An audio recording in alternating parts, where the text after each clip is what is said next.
தாவேகா மாநாட்டிற்காக தொண்டர்கள் கூட்டம் அலையலையாக சென்று கொண்டிருப்பதை பார்த்து வருகிறோம். முழுமையான விவரங்களுக்கு இணைகிறார் எமது செய்தியாளர் தங்கமணி. அவரிடம் பேசலாம்.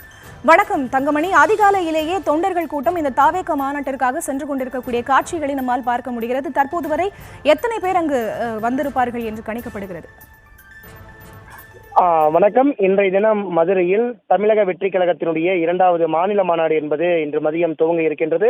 தொடர்ந்து நேற்றைய தினத்தில் இருந்தே தாவேகா தொண்டர்கள் பல்வேறு மாவட்டங்கள், அதாவது சேலம், நாமக்கல், ஈரோடு, விருதுநகர், மதுரை போன்ற பல்வேறு மாவட்டங்களிலிருந்து தொடர்ந்து நேற்று இரவு முதலே இருந்து படையெடுத்து வருகின்றனர். குறிப்பாக இவர்கள் மதுரை மாநகர் வழியாக இங்கு அமைக்கப்பட்டிருக்கின்ற திடலுக்கு அவர்களுடைய வாகனங்கள் வழியாக அவர்கள் வந்து கொண்டிருக்கின்றனர். குறிப்பாக இன்றைய தினம் அதிகாலை 4 மணி முதலே இருந்து தாவேகாவுடைய தொண்டர்களும் நிர்வாகிகளும் இங்கு அமைக்கப்பட்டிருக்கின்ற அந்த மாநாட்டு திடலுக்கு தற்போது வருகை புரிந்து கொண்டிருக்கின்றனர்.